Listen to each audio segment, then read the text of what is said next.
The jungle air was thick, wet, and heavy with the smell of rot and silence.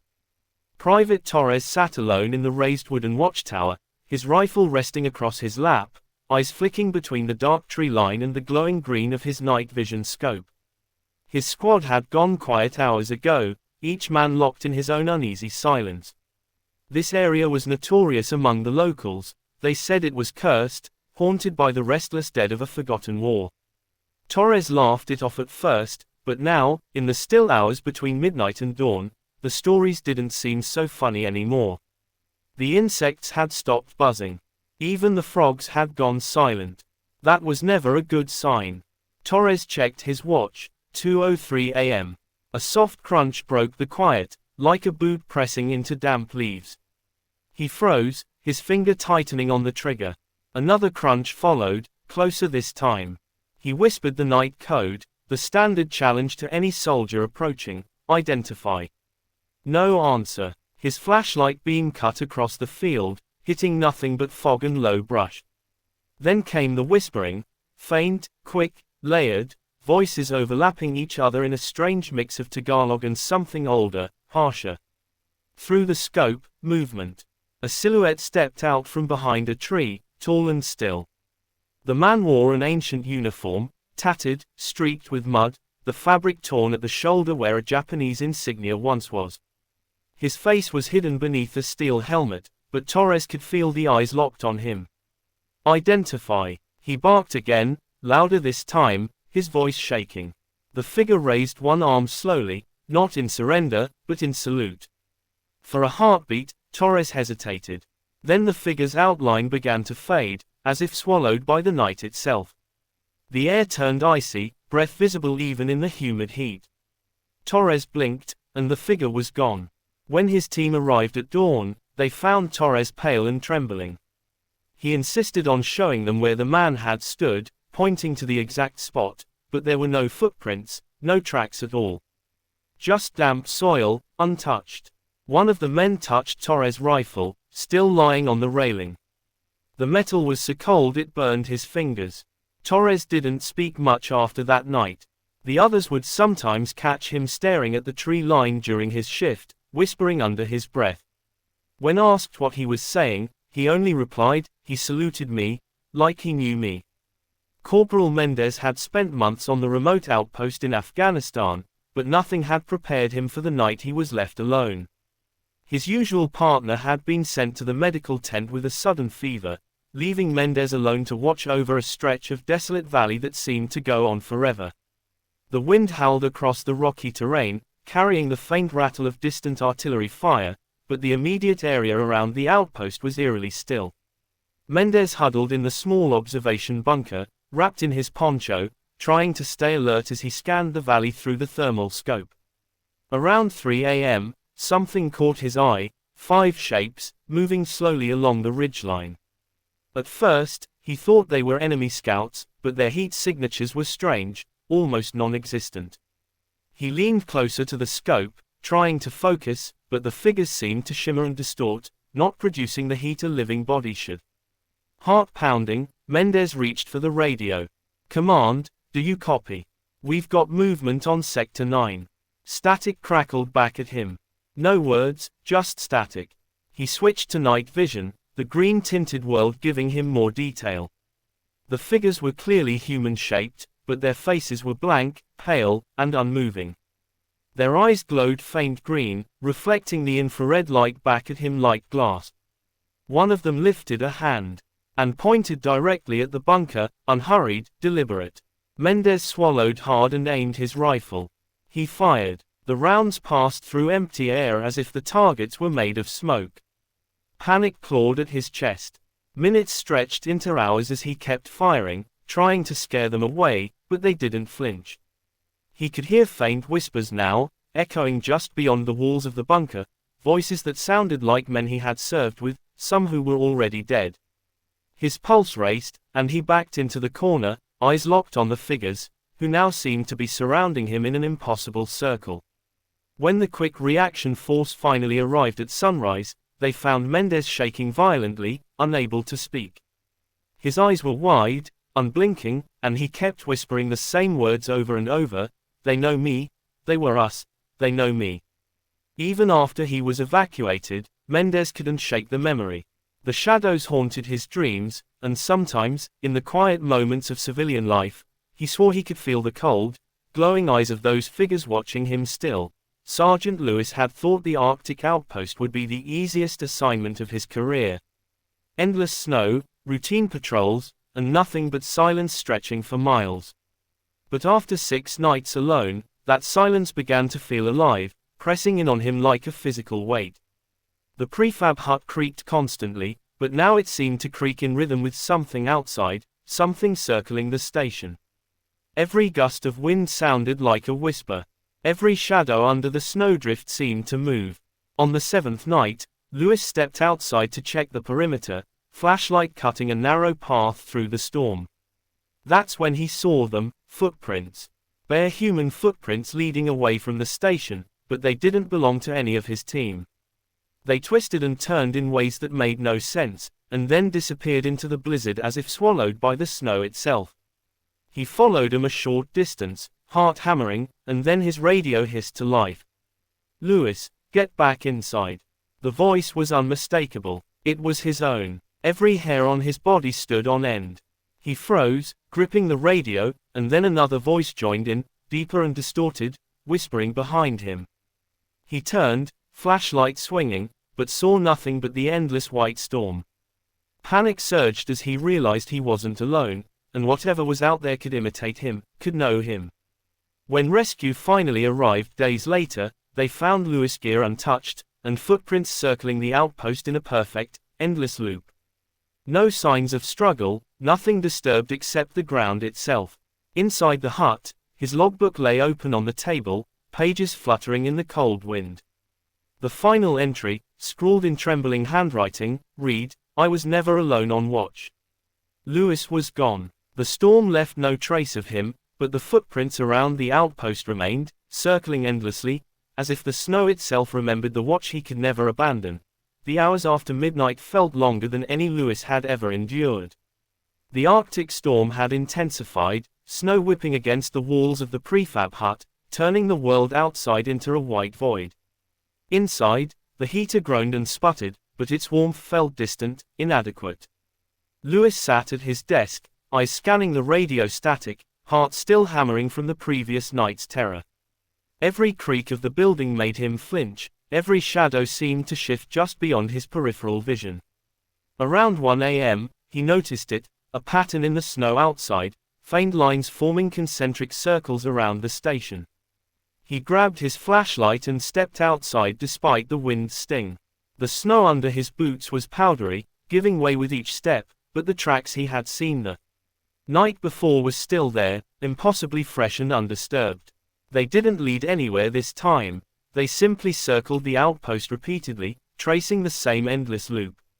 Lewis knelt to inspect them, his gloved hand brushing the icy surface, and that's when he heard it, whispering, low and indistinct, carried on the wind but unmistakably human. He froze, straining to locate the source. The whispers grew clearer, and now he could hear his own voice echoing back at him, repeating the same words he had said aloud days ago. A second, deeper voice joined in, speaking in a tone that didn't belong to any human. Panic surged through him, and he spun in a full circle with the flashlight, trying to see, trying to fight, but all he saw was snow. His own shadow seemed to twist unnaturally, stretching and bending as if mocking him. Hours later, when the relief team arrived, they found Lewis' hut exactly as it had been, the interior neat, his supplies untouched. The logbook lay open, last words scrawled in frantic handwriting, "I am not alone, I never have been." Outside, the footprints circled endlessly, the snow bearing witness to a nightmare that no one could explain. Lewis was never found, yet sometimes, in the howl of the Arctic wind, the whispers return, echoing a man who watched alone and vanished into the cold. The days after Lewis disappeared were marked by an eerie silence over the Arctic outpost. The relief team tried to make sense of what had happened, inspecting the station and the surrounding snow, but every logical explanation seemed to vanish under the biting wind. The footprints remained, circling the hut in perfect loops, showing no sign of disturbance, no exit path, no beginning or end. It was as if the snow itself had swallowed Lewis but kept a record of his vigil. Personnel rotating through the station reported strange occurrences. Radios would crackle with indecipherable voices, sometimes repeating words they themselves had spoken days earlier. Lights flickered without cause, and shadows seemed to move in ways inconsistent with any physical object. One night, a soldier on watch swore he saw a figure outside the hut, standing perfectly still, looking inward.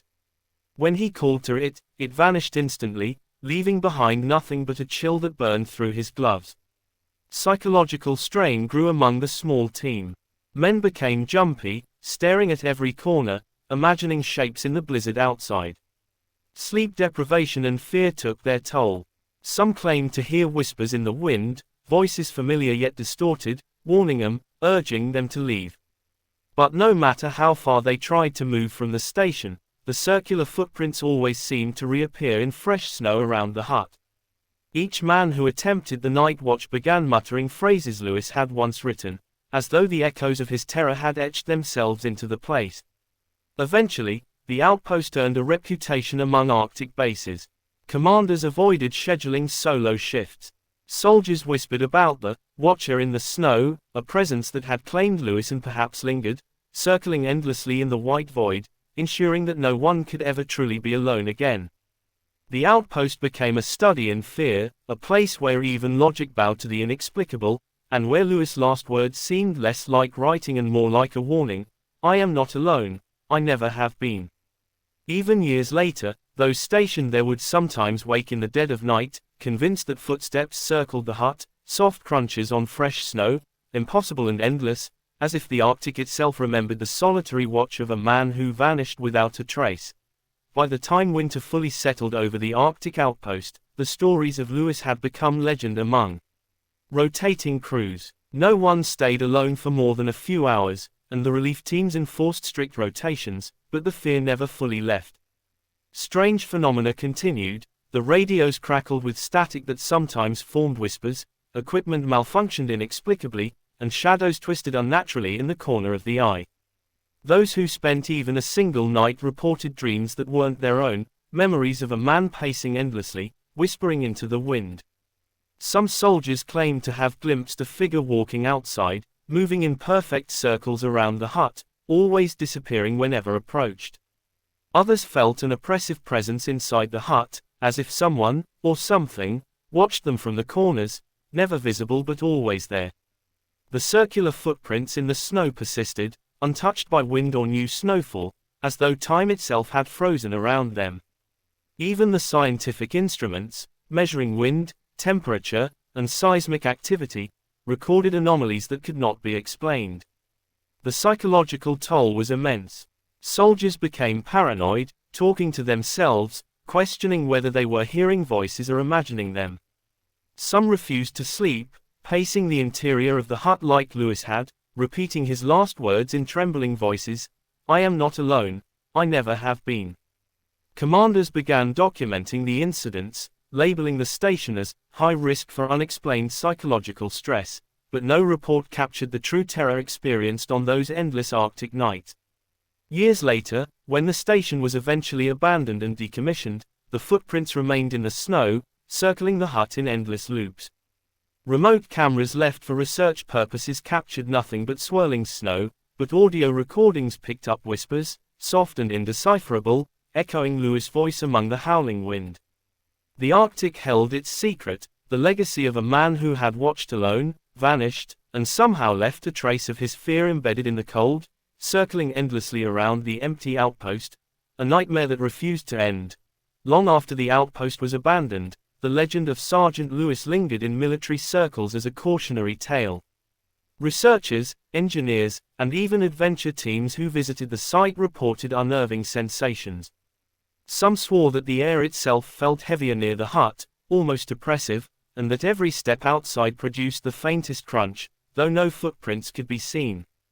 The snow, pristine and untouched, somehow seemed aware, as if recording every movement in concentric, endless circles.